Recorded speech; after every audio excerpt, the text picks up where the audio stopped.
सरकार का द्वारा मीडिएशन सेंटर खोला गया है, जिसमें सुलभ न्याय दिलाने के लिए जो वादा किया जा रहा है कि गांव पंचायत लेवल पर इसको हम लोग आगे बढ़ाएंगे।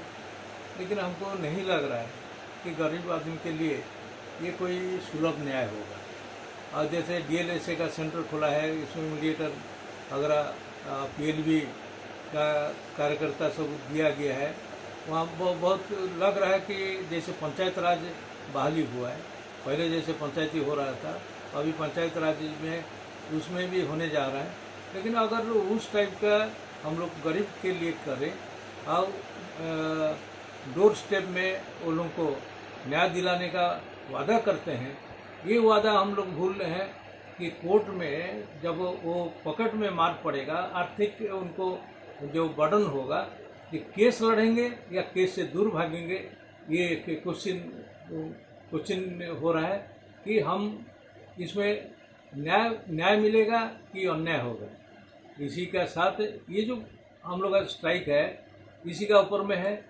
और गवर्नमेंट का जो भी अभी देख रहे हैं, ये आपका डीएलएसए सेंटर खोल दिए, मीडिएशन सेंटर खोल दिए, सब केस को डीएलएसए तरफ जा रहा है, वो बहुत ही अच्छी बात है। लेकिन ये भी आपको सोचना होगा कि एक गरीब का ऊपर में ये जो बोझ डाल रहे हैं, इसका असर क्या होगा, एक्स्ट्रा बर्डन ना पड़े। सरकार द्वारा जो कदम उठाया गया है, आपके हिसाब से उसके पीछे क्या उद्देश्य हो सकता है? इसके वजह से यही उद्देश्य हो सकता है कि दूसरा कोई राज्य में ये सिर्फ रेवेन्यू कलेक्शन है। रेवेन्यू कलेक्शन है, रेवेन्यू कलेक्शन कर रहे हैं। और रेवेन्यू कलेक्शन का नाम में ये अगर सोचा जाए कि हम केस का संख्या में कमी लाए, तो ये अन्याय है। अगर रेवेन्यू का डर के न्याय मांगने के लिए अगर कोई वो यहाँ डर जाता है कि हम अगर कोर्ट जाएंगे हमको बर्डन पड़ जाएगा, एक वकालत नाम लेंगे जहाँ 100 रुपया है, वो वहाँ 135 रुपया पड़ेगा।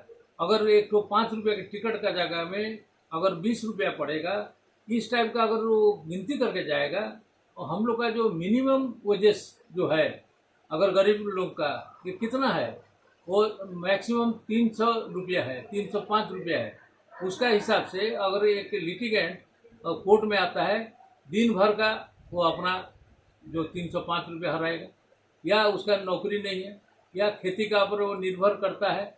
अगर कोर्ट में आने से अगर इस टाइप का हो, तो उसको मिनिमम 500 का खर्चा पड़ जाएगा, और वकील को देना है, ये करना है, वो कहाँ दे पाएगा। इसीलिए ये वाला जो है निर्णय लिया गया, सोच समझ के लिया गया, और सुलभ न्याय दिलाने के लिए ये कोशिश हो रहा है, रिक्वेस्ट हो रहा है। गवर्नमेंट को मेमोरेंडम दिया है, लेकिन इसका ऊपर में विचार करना चाहिए, पुनर्विचार करना चाहिए। हमारा जो राजनेता जो मुख्यमंत्री है, उनका जो हम लोग को उनका पास में निवेदन है, हाईकोर्ट में भी निवेदन है, लॉ सेक्रेटरी को ऊपर में हम लोग को मेमोरेंडम दिए है। इसको पुनः विचार करने के लिए, अगर पुनः विचार नहीं करते हैं तो हमारा समझ में माने गरीब के प्रति अन्याय हो। मीडिया के माध्यम से इस विषय पर सरकार से कोई आपकी मांग? मीडिया का माध्यम से हम लोग को जागरूकता करने का आवश्यकता है। जो हम लोग जागरूक शिविर लगाते हैं, कोर्ट का माध्यम से लगाते हैं, ये लगा के क्या फ़ायदा हुआ?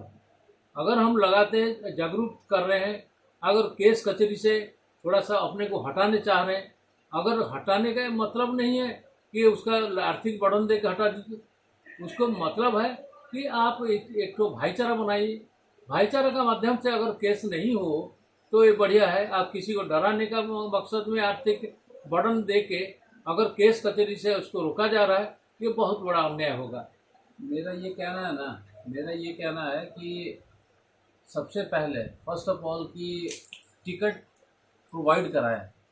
आज के डेट में भी आपको जितना टिकट ज़रूरत है, कोर्ट फी स्टैम्प उतना अवेलेबल नहीं है। जितने भी स्टैम्प वेंडर हैं उनके पास अवेलेबल नहीं है। आदमी को मजबूरन केस ले रहे हैं, वकील केस कर रहे हैं, उनको सर्टिफाइड कॉपी निकालना पड़ रहा है। हाईकोर्ट जाने के लिए, यहाँ से अगर बिल रिजेक्ट होता है, हाईकोर्ट जाने के लिए ज़रूरत पड़ रहा है, सर्टिफाइड कॉपी निकाल रहे हैं।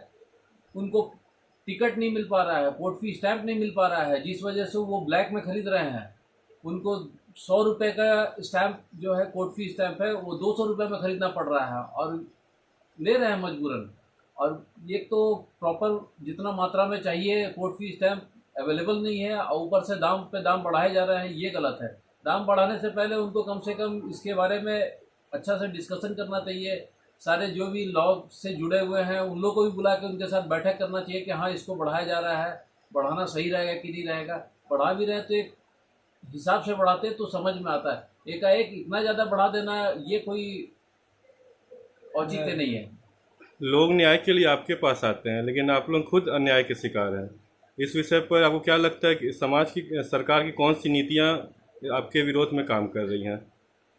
इसमें हम लोग ये कहेंगे कि नीतियाँ का गलत हम लोग देखेंगे नहीं। क्या ना, एक जो लीगल प्रोसीजर में हम लोग है, सरकार का जो होगा, हाई कोर्ट का जो होगा, हम लोग मान्य होगा। लेकिन हम लोग अनुरोध कर सकते हैं, रिक्वेस्ट कर सकते हैं कि इस टाइप का नहीं हो, इस टाइप का हो। इसका करने का पहले हम लोग को सरकार से, न्याय, ये जो लीगल डिपार्टमेंट से ये मैंने दरकार था, रिक्वायरमेंट था कि भाई सब डिस्ट्रिक्ट बार एसोसिएशन ने अपना अपना मंतव्य ले, और उसके बाद इसमें क्या चीज़ का कमी है, किस टाइप का दूर करना है, और उसको विचार करके विचार विमर्श करके करके उसको करना चाहिए लागू था। करना चाहिए था। ये तो विद कंसेंट करना चाहिए था। विदाउट कंसेंट करना ये सब खाली से ये तो बात जा रहा है। ये बात नहीं है कि जो लॉ में बैठ गए, ऊपर के स्तर में बैठे हैं, उन्हीं को है जो लो लेवल में है, जो जनमानस का साथ मिल के काम कर रहे हैं, उनको मालूम है कि क्या दुख है और क्या दर्द है, और न्याय कैसे मिलेगा, न्याय कैसे नहीं मिलेगा, और न्याय मिलने के लिए क्या दरकार है। ये कि राजा का बेटा क्या समझेगा, गरीब का जो 2 रोटी बोलता है, सूखा रोटी का मतलब कोई नहीं समझ पाता है। और बिरयानी का बात करते हैं, अब बिरयानी वो लोग के लिए माने छोटा सा चीज़ होता है, लेकिन एक बिरयानी का जो खाद्य होता है, एक गरीब के लिए माने बहुत लग्जरियस फूड होता है।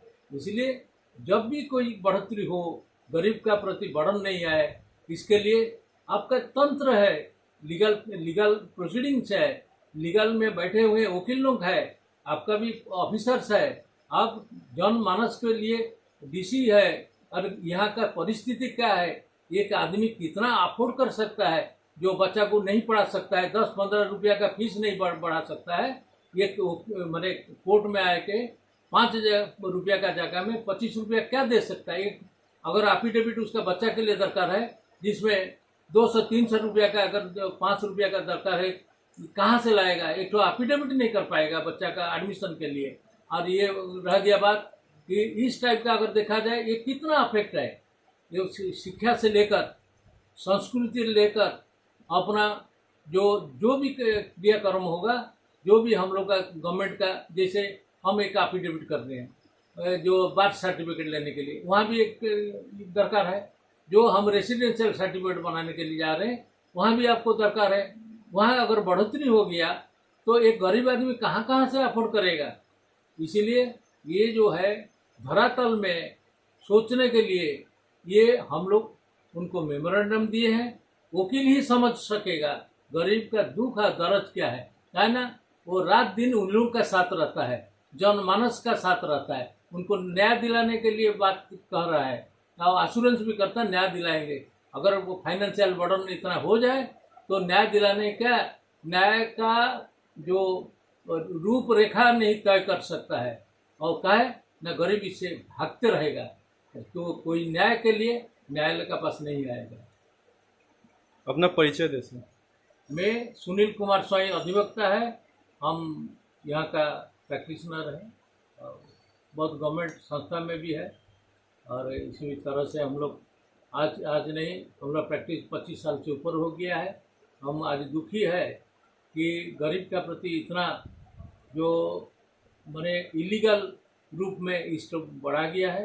उसको रिक्वेस्ट करेंगे कि सरकार से, मान्यवर जो भी लॉ मिनिस्टर है, लॉ डिपार्टमेंट है, लॉ सेक्रेटरी है, उनको रिक्वेस्ट करता हूँ इसके ऊपर पुनर्विचार करें, और जैसे न्याय सुलभ और सुविधा ये में मिले और लोग उससे आकृष्ट हो। अपना परिचय देंगे सर। दीपेंद्र नाथ ओझा, सिविल कोर्ट जमशेदपुर।